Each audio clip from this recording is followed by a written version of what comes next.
Okay, let me see. I'm in live now. Right, let me see if I can make this bigger.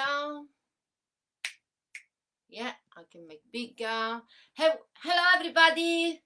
Good evening. It's 6:30. I'm back. I'm back, and I'll tell you why I say I'm back, because something happened to you. Very funny yesterday.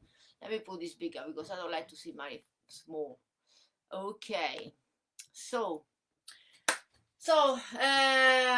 it's a Easter week this weekend. I don't know how many of you are ready to do something. I'm working tomorrow with my staff, of course, not just myself. I will work on Monday, unbelievable. But come on, where we can go with COVID? This is the point. Anyway, somebody is here, but I can somebody send me a text to say hello so I can see if it's working, my comments. I hate when I can see people. Anyway, so I have a little funny story to say before we start the webinar. I don't know if you can see this. Where is it? There, look. Yeah. So this does mean that yesterday I have the vaccine. They nearly killed me because I have the vaccine at 8:50 in the morning, and I went to work like, yeah, this is fine. I don't think so anything gonna happen to me. Nothing happened to me because I'm very strong. And then what's happening is actually 4 o'clock. I was in the middle on interview. What's happening is I said, "Hi Sarah." I feel something from my feet to my head, like wow. And I said, "Oh my God, what's going on?" So I had to calm down myself. There is nothing going on. And then I finished the interview. I drive home very quick, and when I arrive home, I start to be like, if I have a temperature 40, 42 degrees, I was nearly gone. And then, yes, after 3 hours, everything is gone. This morning I wake up, I feel a little bit, but now, like you see myself, I don't know if because I had to do the webinar, I feel so bad. Good. So yes, don't worry if you have this effect. Apparently, it's normal, and I had so many people do the vaccine because it's very important. I believe it is good, very good things. Okay, come on. Ta-da. Yeah, this is the question. What question we gonna have tonight? Allora, the first one is very interesting. Actually, all the questions are interesting, just to let you know. But sometimes I'm not expecting question. I say, wow, I like this. So the first question I have is this. I've been told that Rottweilers are really aggressive and hard to groom, and I've got a client to book in with one. I'm tempted to cancel the appointment as I am a bit nervous. Any advice on grooming Rottweilers? Are they really as bad as people say? Right. This is okay. Any breed can be dangerous. Come on, we need to think about this. Any breed, it's no matter if they are 10 kilo or 100 kilo. Of course, the difference, which one is it? The difference is the 10 kilo dog, the damage it can do if it try to bite you or to do something is not like a damage a dog 100 kilo can do. Yeah. Okay. I think everybody agree about this. Now, Rottweilers are very strong dogs. Yes, they are, but doesn't mean that they aggressive just because they call Rottweiler. They are dogs that are very they can protect the owner very well. They can protect the place where they live and everything. So they become very say possessive. I don't know if this is the word about the place where they live. Now the only problem I can hi Glenn. 65 kilo Rottweiler is a pussycat. Yeah, exactly. So now Glenn has an experience with a Rottweiler 65 kilo. 65 kilo Rottweiler is big. Yeah, believe me, it's big. Okay, I can manage, but if they start to move too much, yeah, you can imagine are very strong. So my advice is this with Rottweiler. One, you need to see who is the owner. Yeah, of course. Everything starts from there. This poor dog, he born in the house of in a family. Now the family can be the family. There are different type of family, different type of thinking on the people. So this is we back again to talk about something I talked last week. The dog is not a bad doesn't have a bad behavior, doesn't born with bad behavior, okay. But it's true that the dog, if you give too much you spoil too much, because it start to become confidence that it can be everything. The first time start to face somebody that say that is not part of the family, that's gonna say you have to do that. The dog is say, wait a moment, no, I don't want to do it. Who are you? This is one of the problems we're gonna face. Okay, so I will not start to say the Rottweiler are bad dogs, because are not. I will more. My phone has started to go crazy. I don't understand why. I'm very sorry for the noise. I put down now this. I will. I will. The first things you need to assess the dog. Dog is coming in. You don't cancel the dog. You don't need it. The dog is coming in. You speak with the customer. You ask a question to the customer, and one of the question to the customer, of course, how is the behavior. You don't need to be stressed. It's true that you are a girl or a female, and the Rottweiler is a boy, a male.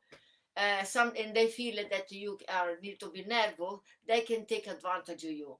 Now they can take advantage, doesn't mean they're gonna bite, but if they don't want to do something, they don't want to do what you ask it to do, they can growly maybe first. So that is the first signal when you say, okay, I'm gonna put the muzzle on. There is nothing wrong to put the muzzle on dogs, nothing, zero. Okay, just sometimes you use just to have help to calm down the situation. That's it. Now, I will. I have a few experiences with Rottweiler. We have a lady has 6 rescue Rottweiler. 6 is a lot. All the dogs living together. There are no problem. So that means a lot. That so is her. Her is the one know how to treat this dog, how to train this dog. That does mean a lot. They coming to us. There is only one we put the muzzle. Not because it's a bad boy. Because the customer say I feel more confident with the muzzle on. So wow, no problem. There are so I will and the other things I will not do it until you don't know the dog. I will not confront the dog with the eyes, because some Rottweiler don't like it. Some Rottweiler, when you stare the dog in the eyes, you become like a dog. So is a confrontation between you and the dog. That is what the dog doing when before the fight or before they.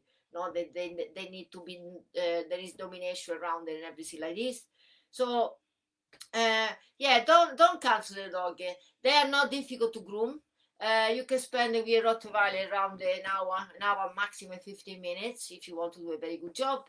And yeah, and play with the maybe the things that you can do if you see the dog is sometimes the dog is looking.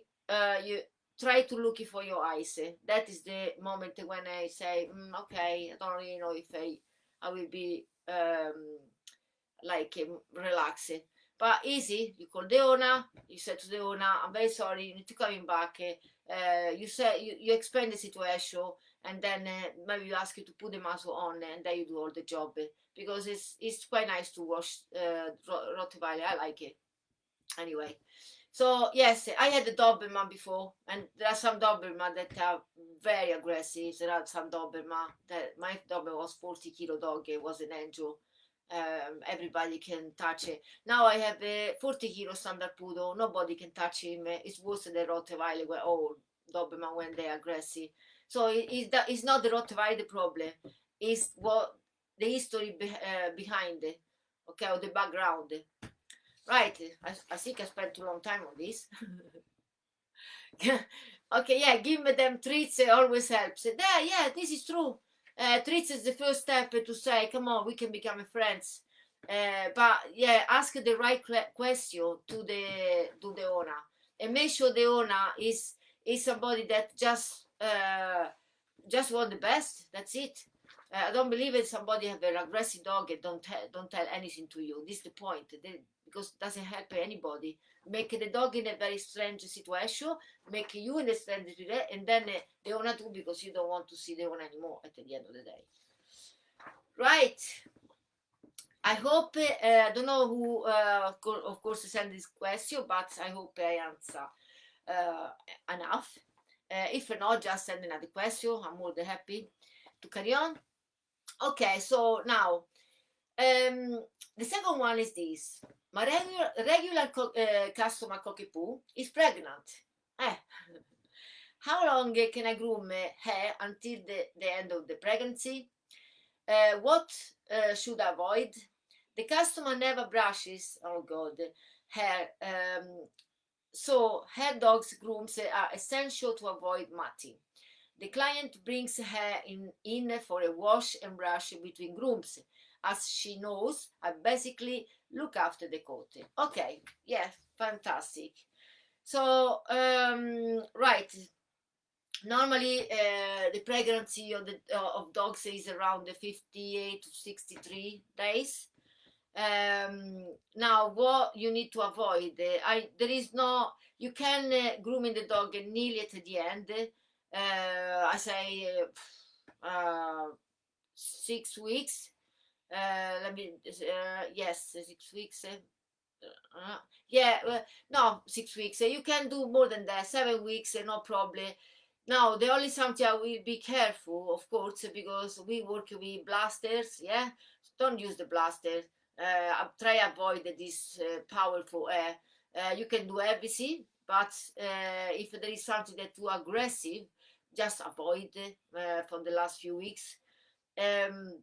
Now, the only something you need to be careful. This is you need to be careful when you can, where the puppies going to have the milk from the mommy. It's nice if you can take the the hair short as possible, so to make the life here easy to the puppies. Okay, because when there is too much hair around, it's not very comfortable. So and to avoid to put too much shampoo in the area, because if you don't rinse properly, if the puppy can smell something different, sometimes they don't drink milk, and then there is a problem.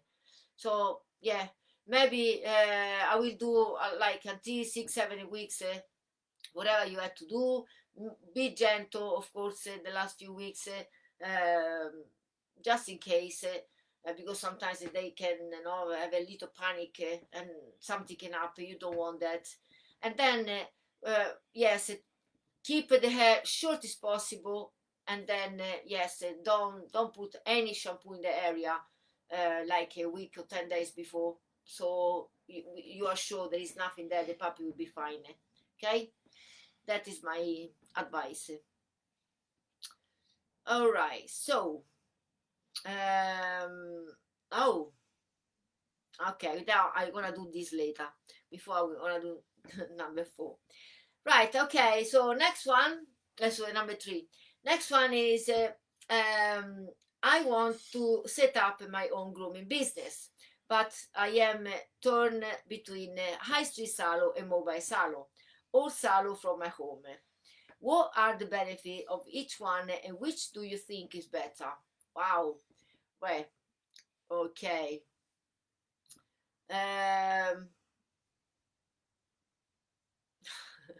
Sorry, Glenn, I didn't see last message. Right, okay, so for this question, this is very interesting. You talk with somebody that is been high street for the moment I start. In my mind, I always see myself to do something very big. So because I want to do something big, I was thinking high street was the best place to be from the beginning. So this is why I start on high street when I was in Italy, and I carry on high street when I came in this country.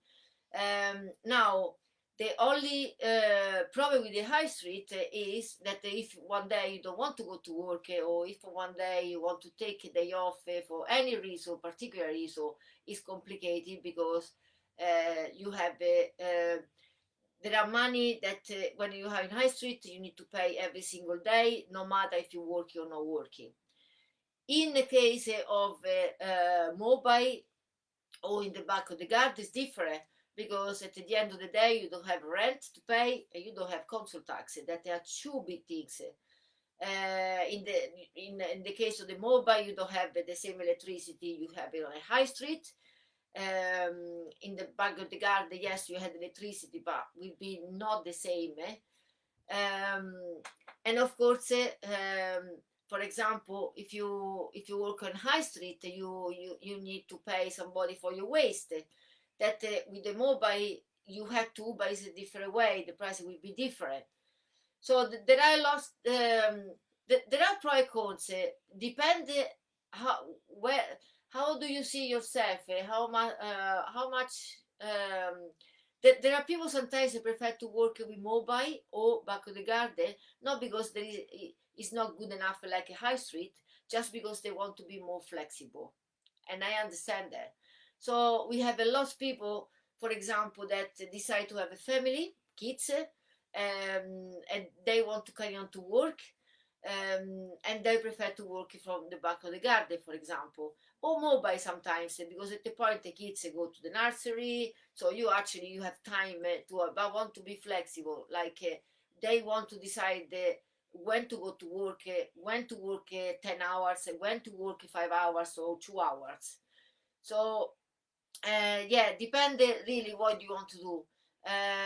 In my case, I always have a lot of employee too, because this is the point. I see the business in a different way.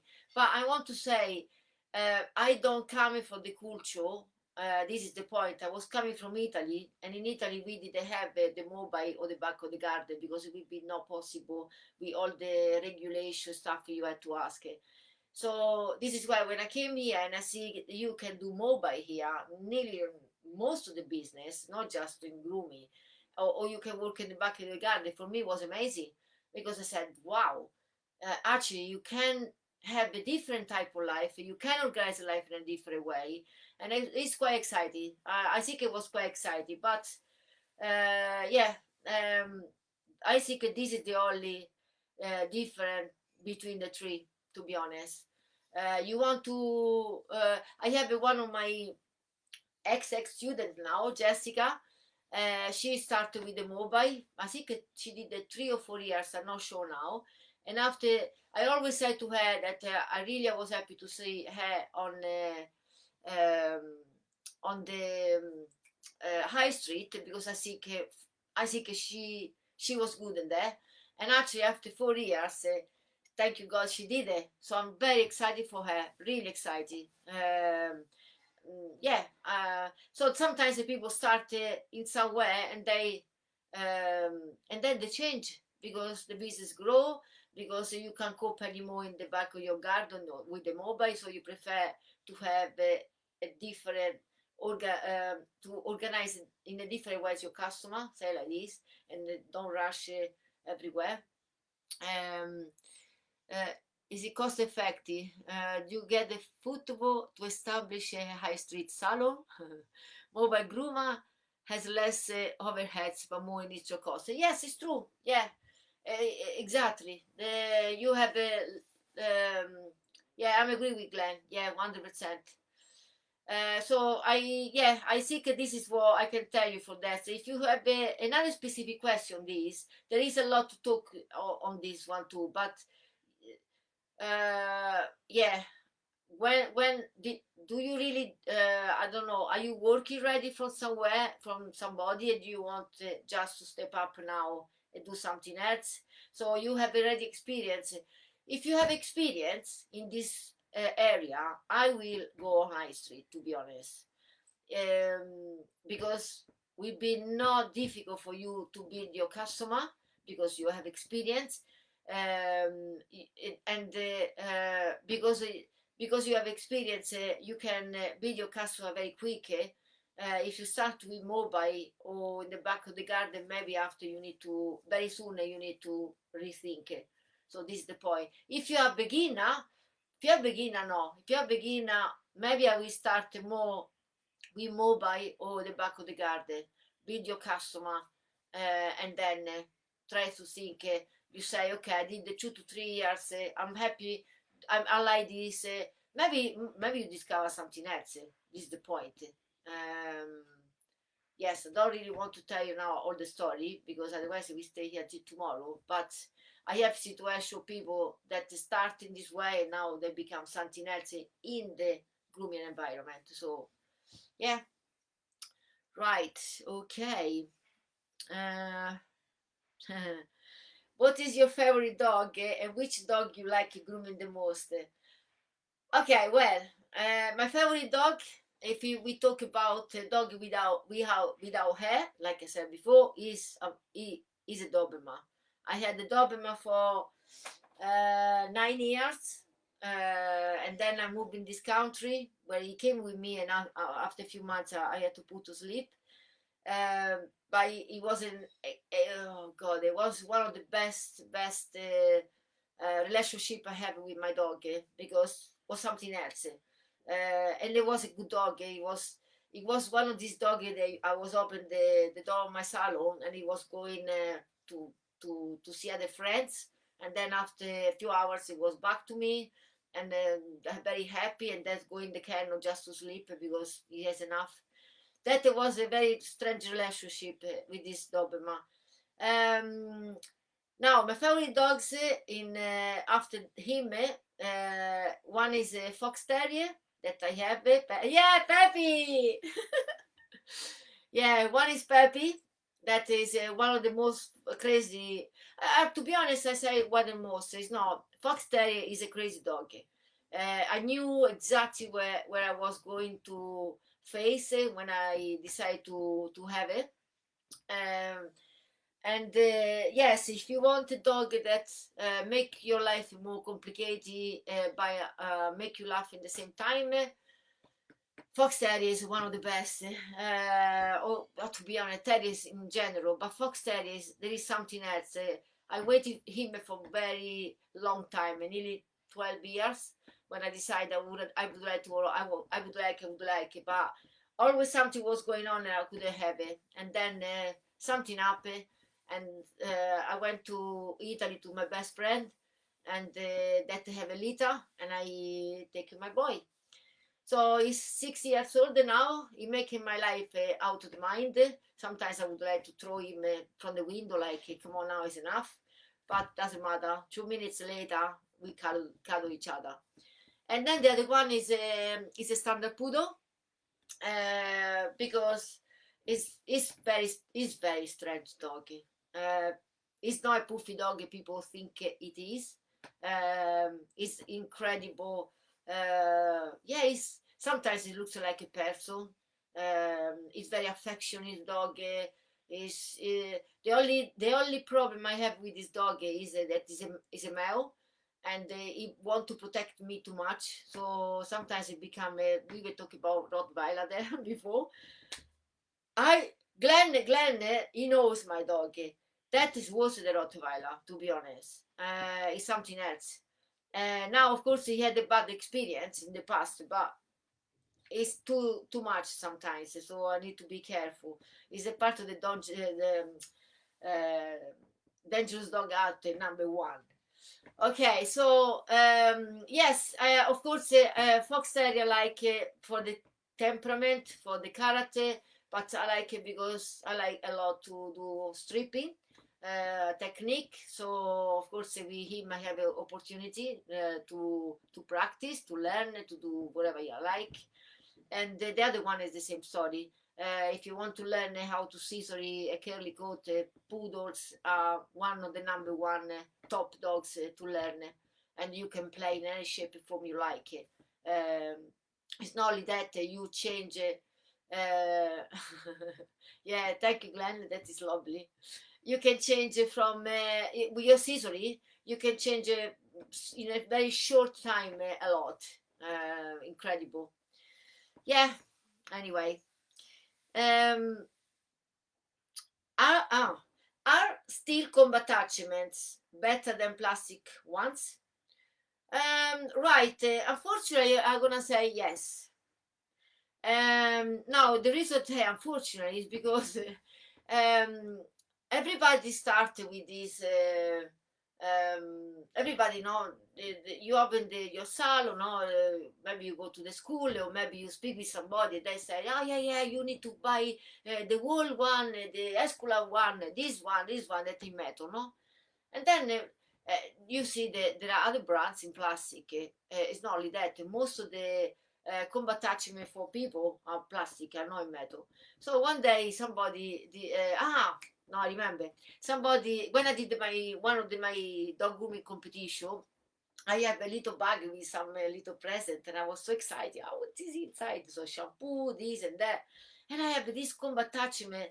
I don't really remember now the brand, but it was in plastic, and I said, "Oh wow!" And it was properly branded, so I was quite excited. Oh, I was so excited that I said, okay, now I can really work with that." So I went in the academy and I was talking with my student and I said, oh, okay, guys, now we can try the plastic one because I never bought for a reason.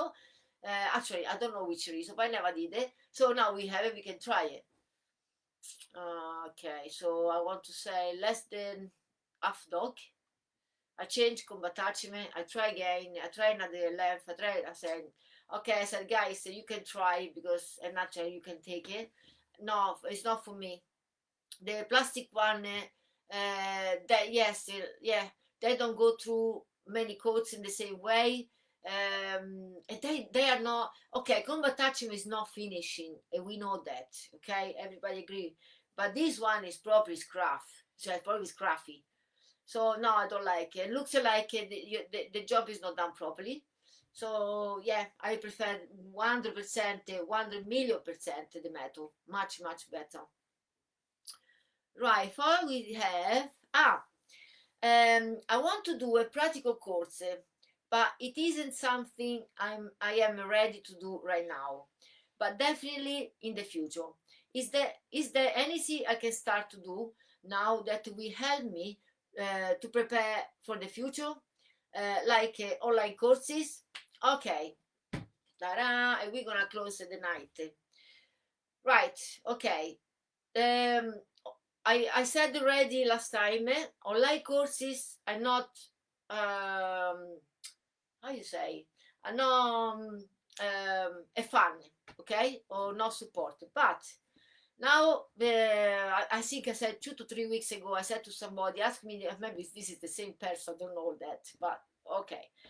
Now, because we have so much requests about online courses that we were not doing before, me, of course, Lizzie, that is the editor of all of this, the creator, we prepare some really, how do you say, mini courses, say like that. So there are many, I don't know, for example, you want to know how to brush a curly coat. For example, yeah, you have cocky poo.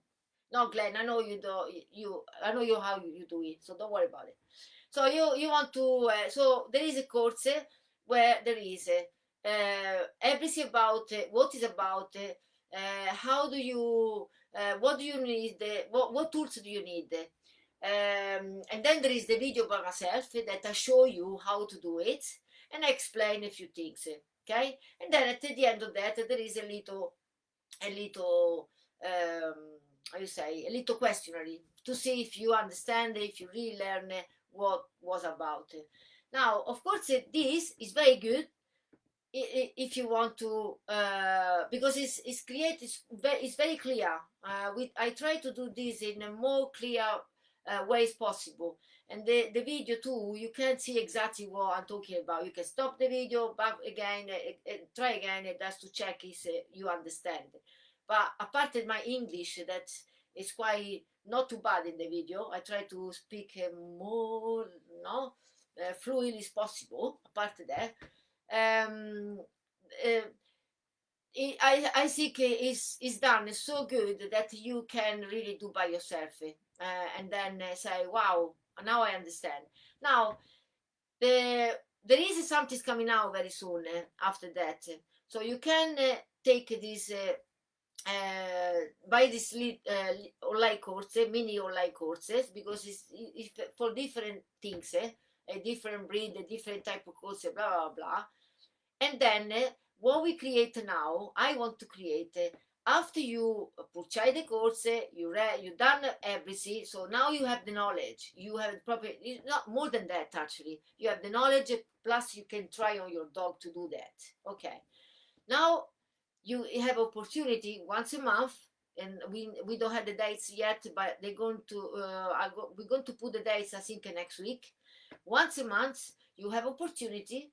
Of course you need to pay, because there is a fee for that, but you have the opportunity to come to the academy and then actually do a practical on the dog, because I think sometimes the online courses are good, but at the point you need to practice somewhere. If you don't practice, how do you know if you understood or you do something right? Because there is nobody said that, yeah, this is right, this is wrong, you can do better this way. So yeah, if you are curious about this, yes, you're gonna find out very soon. We're gonna advertise that, or you can just text us on message on Messenger. Yeah, because I'm very excited about this. This is something so new that I we just talked. I don't know, was yesterday or whatever. Because for me it's important when people buy something, they need to learn. Because if you don't learn, that means I didn't do my job properly. You must learn. Okay. And after that, what I want to say, I said I did. Ah no, let me do the last one. Sorry. Um, yeah, last one. Okay. People tell me that farm dogs don't need to be groomed. What? I have a German Shepherd. How do I groom her, and what do I need to do to make her look pretty? Tell me why German Shepherd doesn't have to groom, or why actually farm dogs don't have to be groomed. Do you know?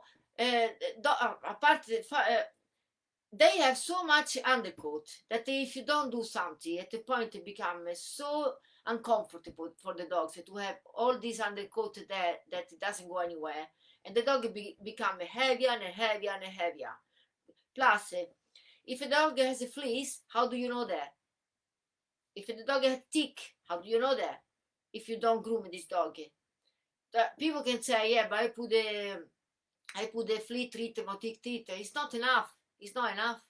Sometimes you need to put your hands on to understand if your dog has a problem. What about if your dog has a skin problem or ear infection or a skin infection? So this is the point. One of the reasons why we grooming dogs is not just to make pretty, but is to make sure we find that the dog doesn't have any problem, because we put our hands on. Okay. What about trim the nails? Well, the farm dogs, they don't need to trim the nails, especially if they don't walk on the pavement. If they don't walk on the pavement, the nails is gonna grow, and then the dog is walking uncomfortable. So listen, lady, or oh god, sorry, the name is not coming now. Allora, what I want to say, your German Shepherd need to be groomed like any other dogs, and not only that, period mountain dogs, any farm dogs, the golden retriever. People say sometimes you don't need to groom golden retriever. I would like to see you with a golden retriever not groomed for 1 year. See what's happening after. But anyway, so yes, they had to be groomed. How? Well, this is. I'm gonna prepare a video for you, just for Gemma Shepherd. There are many different ways to do that. The only something you need to make sure you have the right tools. Now, for the Gemma Shepherd, you need the slicker brush and you need a rake. Okay. This is another thing we're going to create very soon. Ah, yes, a gene area too. Yes, of course, Glenn. So we need to yeah, you need the rake, you need the slick brush, okay, and then you need to know how to brush these dogs. Now this is something I can't do now. I'm gonna you know what I'm doing, I'm gonna make a little note, and I'll be back maybe with something next week if you can wait, okay, or otherwise you need to message send a message on a messenger, and then I will try to sort you in the way, okay? Because yeah, we have so many German Shepherds coming to us to for groom. You do wash and blow dry, you trim the nails, you check the ears, you can do some trim if you like. We sort out the feet that are sometimes are too hairy. There are things to do. Yes, there are. Very quick, it's not difficult, but keep the dog in very good condition. This is the point. Right, okay, guys. So don't forget news on the online courses. Waiting for next week because I try to be ready for next week to tell you something more. And now the other things was yes, dog pregnant. Don't worry about it. You can 100% you can treat until 10 days before they're gonna have a babies. Don't put any shampoo where the baby's gonna drink the milk. And then the other things was yeah, I think yeah, the other things was I want to make sure wish a very good Easter for everybody, and I hope next week will be better than this one. I don't know why I said that. No, I'm joking. But it's all, every day is a good day anyway. We just need to try the best. That's it. So come with more questions that I really like that, and see you next week 6:30. Okay. Bye everybody. Bye bye. Bye Glenn.